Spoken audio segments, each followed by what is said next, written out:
वास्तु करने वाले लोगों से सावधान हो जाना चाहिए, क्योंकि वर्तमान समय में सोशल साइटों पर जो लोग वास्तु के नाम पर तमाम चर्चाएं करते देखे जा रहे हैं, उनमें कोई वास्तुविद नहीं है।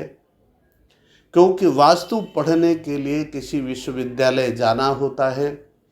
इसके लिए 16-17 संस्कृत विश्वविद्यालय हैं, उनमें ज्योतिष का विभाग है, उसमें जाकर के वास्तु को पढ़ना होता है।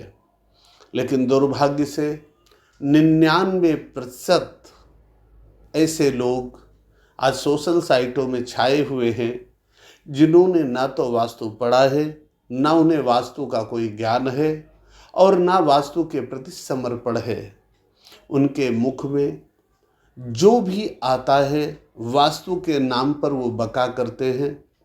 चूँकि उनके पास पैसा है, पैसे के कारण वो टीवी चैनलों पर पहुंचते हैं, पैसों के कारण वो बड़े बड़े लोगों को बुलाकर इंटरव्यू देते हैं और ऐसा इतने आत्मविश्वास से बोलते हैं जैसे उन्होंने वास्तु पढ़ा हो, जबकि उनकी वाणी से वास्तु ज्ञान कहीं नहीं झलकता है।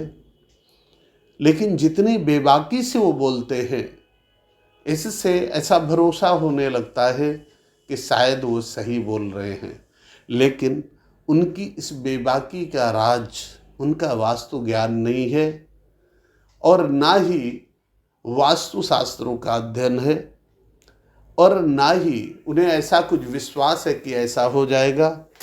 वो केवल इतनी बेबाकी से इसलिए बोल रहे हैं कि उन्हें पता है कि जो लोग परेशान हैं उन लोगों को समझाने के लिए, उन्हें अपनी ओर आकृष्ट करने के लिए अगर हम इतने आत्मविश्वास से बोलेंगे तो उन हैरान परेशान लोगों को लगेगा कि शायद हम सच बोल रहे हैं, हम सबसे बड़े वास्तु विज्ञानी हैं। इसलिए वो इतनी बेबाकी से बोलते हैं और वो जितनी बातें बोलते हैं उनका शास्त्र से कहीं कोई संबंध नहीं है। आज मैं सुन रहा था एक कोई अपने को वास्तुविद बोलते हुए बता रहे थे कि मंदिर की ओर पैर करके सोना चाहिए। ये कितने दुर्भाग्य की बात है। ऐसे लोग सनातन धर्म के विरोधी हैं, लोगों को नरक का भागी बना रहे हैं।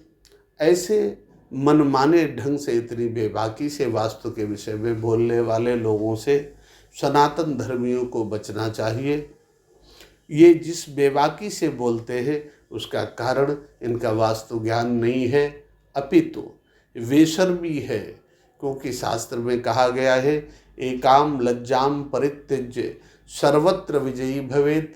यदि शर्म छोड़ दे तो उसे कहीं कोई भय नहीं है।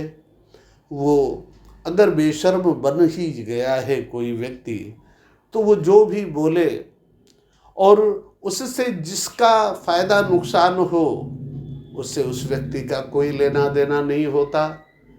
वो हैरान परेशान लोगों को वास्तु के नाम पर ठगता है, वास्तु के नाम पर उठपटांग बोलता है। तरह तरह की वेशभूषा बनाकर ऐसे लोग रहते हैं। वास्तु हो या ज्योतिष, इन्हें पढ़ने में 13 से 14 वर्ष लग जाते हैं और लगातार दिन रात परिश्रम करना पड़ता है योग गुरुओं के सावधान तत्वावधान में। लेकिन जब टीवी वाले देखो तो उनके चमकते चेहरे, उनका ऊटपटांग वक्तव्य, ये वास्तु और ज्योतिष वालों का इसलिए नहीं हो सकता कि जो 13-14 साल 10-10 12-12 घंटा ज्योतिष और वास्तु को पढ़ा हो, वो व्यक्ति इतना चमक कैसे सकता है? क्योंकि वो इतना बड़ा संघर्ष उसके चेहरे पर झलकता है। आज बहुत आवारा लोग ज्योतिष को ना पढ़ने के कारण अपने को वास्तुविद ज्योतिषी सिद्ध करके और बड़ी बेशर्मी से तरह तरह के उपायों के नाम पर ऐसी छीछा लेदर करते हैं। 4 हल्दी के टुकड़े वहाँ डाल दो, एक कटोरी में 5 दाने इलायची रख दो, 5 कोयला ले आओ, 6 हल्दी ले आओ, 3 गुड़ ले आओ, अपनी कमर में ये बांध लो, घर में ये लगा दो, यहाँ वो टांग दो। वास्तु के नाम पर ऐसे ही तमाम आडंबर हैं। इन आडंबरों से आप भ्रमित मत होइए। आपको यदि लगता है कि आपके यहाँ कोई दोष है, आप निरंतर प्रयत्न करते हैं, इसके बाद भी आपको सफलता नहीं मिल पा रही है, अवश्य कोई कारण हो सकता है। संभव है वास्तु भी कारण हो, लेकिन केवल वास्तु के कारण से इतना बड़ा किसी का नफ़ा नुकसान नहीं होता है। वास्तु की भूमिका 15 से 20% होती है जीवन में, इसलिए संभव है कि उसका अपना समय खराब हो, और समय खराब होने के कारण उसे अपने प्रयत्नों में सफलता नहीं मिल रही है। लेकिन ऐसे लोग जिस किसी भी व्यक्ति के पास जाते हैं, वो वास्तु के नाम पर उनके घर में कुछ तोड़ फोड़ करवा देता है, उनका कुछ और नफ़ा नुकसान करवा देता है, तो समय बुरा चल ही रहा होता है, उनका नुकसान उस समय होना ही होता है। इसलिए ऐसे पापियों से जुड़ने के बाद वो नुकसान और अधिक बढ़ जाता है। इसलिए समाज को आत्मीय भाव से ये समझना चाहिए कि आप यदि शास्त्रीय ज्ञान विज्ञान का लाभ लेना चाहते हैं, तो डॉक्टरों और इंजीनियरों की तरह ही आपको भी ज्योतिष और वास्तु के विषयों को, जिसने विश्वविद्यालयी परंपरा से पढ़ा है, उनकी शरण में जाना चाहिए और उन्हें खोजने के लिए प्रयत्न करना चाहिए। यदि आप ऐसा करने में सफल होते हैं तो संभव है आपको अच्छा रास्ता मिल जाए। यदि आप हमारे यहाँ संपर्क करते हैं तो हमारे यहाँ आपके हित से कभी समझौता नहीं किया जा सकता।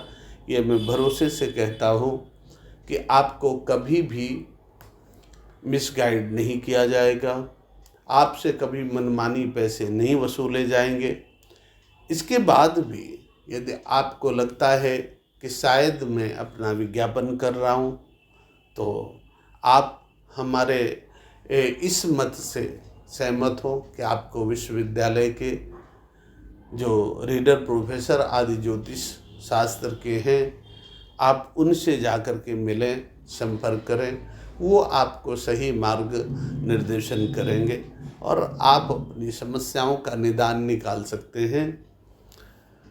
लेकिन सोशल साइटों पर बैठे ज्योतिष एवं वास्तु तस्करों से सावधान रहें, अन्यथा कुछ समय खराब होने के कारण आपका नुकसान हुआ होगा और कुछ इन ज्योतिष वास्तु तस्करों से आपका नुकसान हो जाएगा।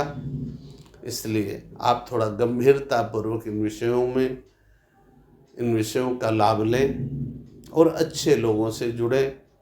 आप ये ना देखें कि कौन कितने बड़े नेताओं से मिल चुका है, अभिनेताओं से मिल चुका है, किसके पास कितनी गाड़ियां हैं, कौन कितना चमक रहा है। ये याद रखिए, ज्योतिष शास्त्र के विद्वानों के पास इतना समय नहीं होता और ना ही उनकी आत्मा इतनी घिरी होती है कि वो ऐसी हरकतें करें जैसी आज सोशल साइटों में दिखाई पड़ रही। मैं दोबारा कहता हूँ, सोशल साइटों में इतने विश्वासपूर्वक अपने वक्तव्य थोपने वाले लोगों ने ना कभी ज्योतिष पढ़ी है और ना पढ़ सकते हैं। जो उनका भाव होता है, ऐसे लोग केवल आपकी दुविधा का दोहन कर रहे हैं, आपकी परिस्थितियों का दोहन कर रहे हैं। आप उनसे बचें, हमारी यही आपसे राय है। और आप सही शास्त्र के विद्वानों से संपर्क करके और उनका लाभ लें, इसी में आपका कल्याण होगा। धन्यवाद।